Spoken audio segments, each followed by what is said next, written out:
Mr. Trump, thank you for doing this. Thank you. I'll make that decision at the right time. I mean, don't worry about it. I'll make the decision at the right time.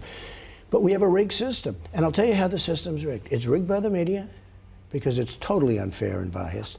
It's rigged by the media, and it's rigged when you see somebody running for office who shouldn't be allowed to run for office. Hillary Clinton deleted 33,000 emails. Do you know what was on those emails? And she said they were for the wedding and her spa, okay? Yoga classes. 33,000 emails. I would tell you what was on those emails was horrendous. Look at what's coming out with WikiLeaks. Look at what they're saying, where Podesta says that Hillary Clinton, running for president, has bad instincts. First of all, he should be fired if for no other reason. He's very disrespectful to her. He says a lot of bad things about her. But he said she's got bad instincts. Bernie Sanders says she's got bad judgment. So if Podesta says bad instincts, Sanders says bad judgment, why are people even thinking about running? All 17 U.S. intelligence agencies believe the Russians are behind that leak. Why don't you believe it? I don't know if they're behind it, and I think it's public relations, frankly. But you know what does bother me? I have nothing to do with Russia. But you were even told that by the Republican head of the Homeland Security Committee, Mike McCall. He said the same thing. I don't know what he said. He told you that he thought the Russians were behind it. Hacking is very interesting. Hacking is very hard to determine who did what, okay? You know that. People are hacking all over the place. Nobody knows. They don't know if it's Russia. They can't guarantee it's Russia. And it may be. I mean, it may be Russia.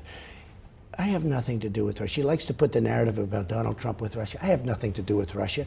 I don't know money. I don't have deals in Russia. I don't know Putin. But why not accept our intelligence agency's conclusion? Well, I haven't seen the conclusion. But you know what? Hacking, I understand. And you really, it's very hard to determine who's doing the hacking. What I have seen, though, is I have seen WikiLeaks. And where they came from, I don't know. But they're real. On Sunday, you sent out a tweet saying that the operation was a total disaster. The defense secretary's on the ground. He says they're making progress. He's encouraged by the progress. The former dean of the Army War College says this shows that Trump doesn't know a damn thing about military strategy. The Army War College, let me tell you, the element of surprise. I've been hearing about Mosul now for 3 months. We're going to attack, meaning Iraq's going to attack, but with us, okay? We're going to attack. Why do they have to talk about it? Why can't they keep it quiet and attack? Now, as you know, the attack is being met with great, resistance because they were totally prepared, because the politicians are all talking about it, because Obama's talking about it. Don't talk about it. Element of surprise. General Patton. You look at General George Patton, you look at MacArthur, you look at these great generals, and I say it all the time, they're spinning in their grave. Mosul, number one, we shouldn't have even had to do it, because when we got out, we had Mosul. Now we have to take it a second time. We had Mosul. We have to take it because Hillary Clinton and Obama left that big vacuum, and ISIS went in and they took Mosul. She says you're declaring defeat before the battle is over. Let me finish with Mosul. Element of surprise. One of the reasons they wanted Mosul, they wanted to get the ISIS leaders who they thought were in Mosul. Those people have all left. As soon as they heard they're going to be attacked, they left. The resistance the defense secretary says 35 of them have been taken out. Excuse me. The resistance is much greater now because they knew about the attack. All I'm saying is this. We shouldn't have to be fighting for Mosul. We're only fighting for Mosul because Hillary Clinton blew it and gave it back to them. So now we have to take it a second time. Of great importance, why do they have to talk? Why can't they win first and talk later? Why do they have to say 3 months before the attack, we're going in? So you can tell your military expert that I'll sit down and I'll teach him a couple of things. If he tells you that it's okay to announce, ladies and gentlemen, in 3 months we're going into Mosul, why would you say that? Why wouldn't you do a surprise attack? Grab all these ISIS leaders. They all left, George. They all left because they happened to be smart. They heard it's going to be attacked. They left, and they left plenty of tough people behind because it's a tough attack, and you know that, and it's being met with great resistance. I would have done it much differently.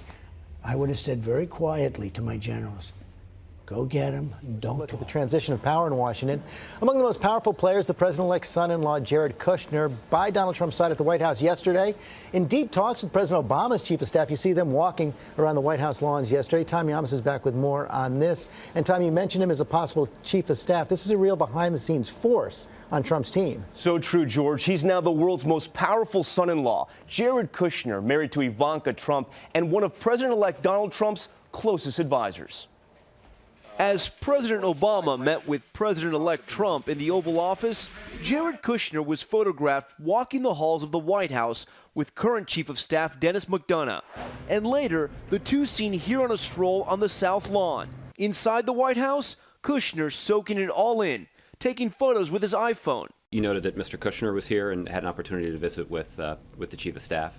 That trip to Pennsylvania Avenue and his closeness to his father-in-law have many speculating if the real estate developer could become Trump's chief of staff. I actually think he likes politics more than he likes real estate, I must tell you.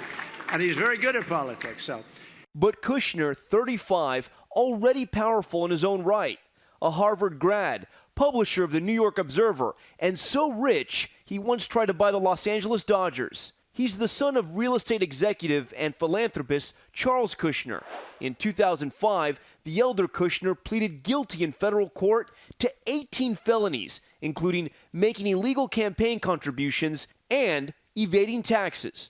Prosecuted by then U.S. Attorney for New Jersey, Chris Christie, Charles Kushner was sentenced to 2 years in prison. Despite that history, Jared Kushner and Christie have maintained a working relationship in the Trump campaign. And when Kushner's newspaper published an op-ed accusing Trump of being anti-Semitic, Kushner fired back with his own op-ed, writing his father-in-law was not an anti-Semite nor racist, citing how Trump embraced my family and our Judaism since I began dating my wife. I have a son-in-law who's Jewish, Jared, who's a great guy. My daughter is Jewish. I have grandchildren that are Jewish, okay? And I love them. I love them. Now, in his defense of Trump, Kushner showing a quality Trump holds supreme and what any good chief of staff offers a president, loyalty. But, George, as you know, a chief of staff has to be so married to the president, living and working inside the White House, living because he's working so much there. And Jared Kushner has so many business deals, that might be kind of tough. So maybe not a formal role. Yeah. Okay, Tom Llamas, thanks very much. We're going to have much more on the Trump presidency tonight on 2020's Donald Trump, The Making of a President. That's at 10 Eastern right here on ABC.